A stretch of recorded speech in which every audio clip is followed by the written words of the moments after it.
Well, here we are back at Facebook at the convention, doing another Facebook Live. It's a second day, very, very exciting. Melissa's on the way out here from Washington, apparently on the same plane as Ted Cruz. So it'll be fun when they get here. And we'll have to see if we can get her to do a Facebook Live later on and talk about things. We've gotten a number of questions already, and so I'm really looking forward to a chance. Let's just start with Stephen Chrétien. He said, what do I make of the plagiarism accusations against Melania Trump? I think the elite media was so terrified by her speech last night that they were looking for any excuse to try to undermine her. She was so articulate. Remember, she speaks 5 languages. She was so articulate. She was so in control. The speech itself was a very, very good speech. She clearly communicated how much she thinks Donald Trump is a kind and a positive and a warm person. She communicated how much she loves America. By her very being there, she proves that Donald Trump is not in any way anti-foreigner. After all, he's married to somebody from a country that is deeply committed now to become, is now a legal American citizen. So I thought it was interesting, and the result was that the, what happened? Is it not on? Do I have to start over? Okay, we're still playing around with technical difficulties here, despite the fact that it's supposed to be simple. So I think the news media, remember, Vice President Biden had to drop out of the 1988 presidential election because he stole entire speeches from Neil Kinnock, the Labor Party leader in Great Britain. Barack Obama plagiarized Deval Patrick, the governor of Massachusetts. But because they were liberals, hey, we all understand this. Now you suddenly get the media's desperate effort. They don't want to cover Rudy Giuliani's devastating speech. They don't want to cover Sheriff Clark's amazing speech. They don't want to cover the people testifying about Benghazi. And they sure don't want to build up Melania Trump. But here's my prediction. You compare Bill Clinton next week in Philadelphia with Melania Trump here, and you ask yourself, which first spouse would you rather have, Bill Clinton or Melania Trump? And I'll bet Melania Trump wins hands down.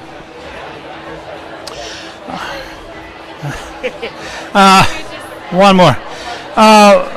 Stephen Chrétien again. This is the last one I'm doing from Stephen today. It says, Rudy's Law and Order speech last night reminded us of how he got elected in dark blue New York City. Can Trump replicate the cross-party appeal message? Well, first of all, Rudy's great strength in getting reelected was success at controlling crime. He took a city that was right on the edge of collapse. And if you read his book, Leadership, which is terrific, you'll really get a sense of how he turned New York City around. And if you then take Police Commissioner Bratton's book, Turnaround, you'll see the techniques by which Bratton actually implemented Rudy's strategies. New York today is the safest large city in America. If Chicago were as safe as New York City, there would be hundreds and hundreds, well over 1,000 people alive today who have been killed during Obama's presidency because Chicago is so dangerous and so bad. So Rudy has a big story to tell. Barbara McLaughlin says, do I think the absence of Kasich, McCain, Romney, and the Bushes will hurt Mr. Trump? No. I think Mr. Trump got to be the nominee because people were tired of the old order. So if the old order says, gosh, he's real and I'm unhappy that you picked this guy who's really new and I'm going to prove how new he is because I won't even show up, I think it just reinforces how much Donald Trump's the real deal. He is not a normal politician. He hasn't made normal deals. And I don't think people, last night I walked the floor, I didn't have a single person walk up to me and say, oh, gee, I really miss Mitt Romney. I mean, it's baloney. They're happy with Donald Trump. They're happy with Mike Pence. They loved Melania last night. They're ready to go campaign. They think Hillary has to get beat. And I think what they would tell you is that they feel sad that people who have been, the party has been good to. The party was good to the Bushes. The party was good to Mitt Romney. The party's been good to John Kasich. It is sad that they're not here. Now, McCain's in a different situation. He's in a very tough re-election. Frankly, when I used to be in tough re-elections, I stayed home, because I was out campaigning in the grassroots with people who voted for me. I didn't want them to see me on TV partying. I want them to see me in their neighborhood asking for their vote. So I think that's a very different situation. John McCain is a very important senator. We must reelect him, and I want him to go to Arizona and get reelected. That's his job. Glenn Maiden says, Is there cause to worry about Hillary or a third-party runner? Well, I don't think there's much cause to worry about a third party in the end. There's every reason to worry about Hillary. I mean, Hillary is the most corrupt person ever to run for the presidency. She's also the most dishonest. She lies about virtually everything. And I think that she represents a power structure that's bad for America, a power structure that has failed in Chicago, failed in Baltimore, failed in Newark, failed in Detroit. We have no reason to believe that she can adopt any policies that will work. Her foreign policy is a disaster. And I think 4 more years of appeasing our enemies and weakening our allies would really deeply put America in danger. Ben Still. Do you think that the Never Trump movement actually helps Trump in the eyes of the people who are sick of Washington politics? Yeah, I actually do. Now, some of the Never Trumpers are a little goofy. The press, of course, loves it because, again, it's an excuse to once again be worried about Donald Trump. But the fact is that it's not a big problem. It's a free society. Donald Trump is the first total outsider to win the nomination since William Jennings Bryan in 1896. He clearly represents a repudiation of the old order.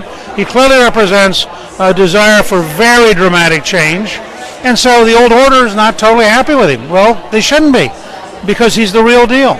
And he actually wants to change their world. And they've had a pretty cool world. And now it's not going to be as cool. And I think that that's the way history occurs. Marge Barlotti says, is it possible that the anti-Trump delegates will refuse to vote? What happens if they do that? Well, they can. They could abstain, and you wouldn't notice it. The estimate yesterday was if they'd gone to a roll call, the Trump people would have won by 2,000 to 400.